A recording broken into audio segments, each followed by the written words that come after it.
Welcome to the student life. Today we are going to be talking about LORs. LORs stand for Letter of Recommendation. LORs are one of the key components to your application process. A good LOR can make or break your admission process. So let's get to it. Today we are going to be answering a few common questions. What are LORs? Why do you need them? Who do you ask them for? How do you ask them for? And when do you need them? Oh, and by the way, for this one, I hope you have good relations with your ex-boss or teachers. You're going to need it this time.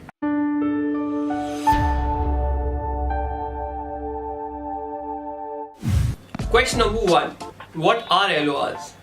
LORs stand for Letter of Recommendations. Think of them like a letter of reference. If you're applying for a new job and your new boss wants to know how did you do in your last job, they're going to be wanting to talk to your boss. Similarly, LORs are a kind of a reference letter that the college that you're applying to, be it undergrad or postgrad, your professors or the admissions committee is going to want to know what kind of student were you. Are you the bright student that you're claiming to be?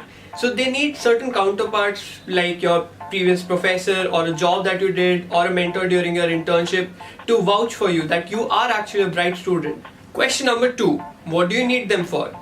Well, LORs are generally required in two cases. If you're applying for an undergrad or a postgrad, the general requirement goes something like this. You should have one from your professor, one from your mentor, or one from your job that you did.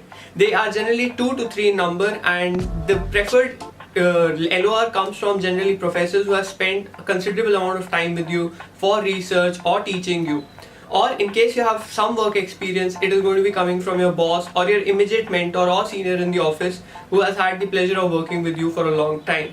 Why? Because it gives them an insight as to what kind of a student or an employee you were.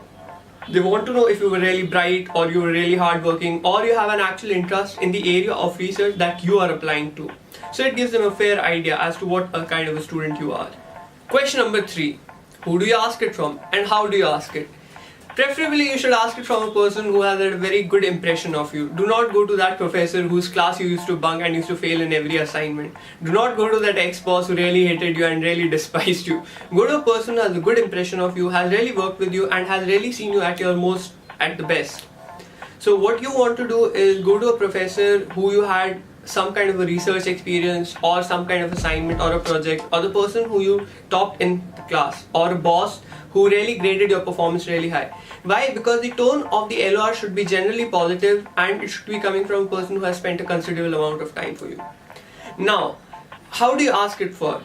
The earlier pattern used to be that the teacher used to write an LOR in a physical letter and then you used to scan it and send it. Now it has changed. Now what happens is the college sends a link to the professor.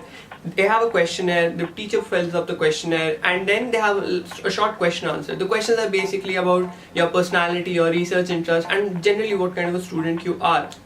Now what I recommend you to do is, while doing that, you should make a note of all the achievements or all the things that you did under that professor or boss. Make a huge list. Remind them of all the achievements that you did. If you topped their class, let them know about it. If you did a project that won something under them, let them know about it. Because they have a lot of students under them and they might not remember all your achievements. So you write it down in a mail, format it properly, do not make any mistakes, and send it to your professor. Question number 4. How do they work? Now, after filling up the whole application process, which you have already done by giving GRE, TOEFL, shortlisting of colleges, giving up the SOPs, and now comes the important part, the LORs. LORs would be asked in the application form itself. You would provide them with the 2 or 3 links that have been asked for, and they would have their own requirements. Some would ask that all should be from the professor, some would ask the professor should have been a part of your research, or a boss who you have worked under for more than 6 months or a year. The link then goes to the professor. The professor gets a link, he opens it, there's a questionnaire, he fills it up. So basically that's how it works. But what happens in most cases, the professors are generally too busy to respond to them. So you have a different tab. Now what the tab can be used for is to remind the professor to fill your LOR. Obviously you can communicate with them themselves. But if you want an official communication from the college, you have to press that button that sends a reminder to them. Once the professor fills up that LOR or questionnaire, you're going to get a response in your email that your LOR has been filled. And in case it hasn't been filled till the very last moment or the deadlines of the college, you're going to get reminders from the institute.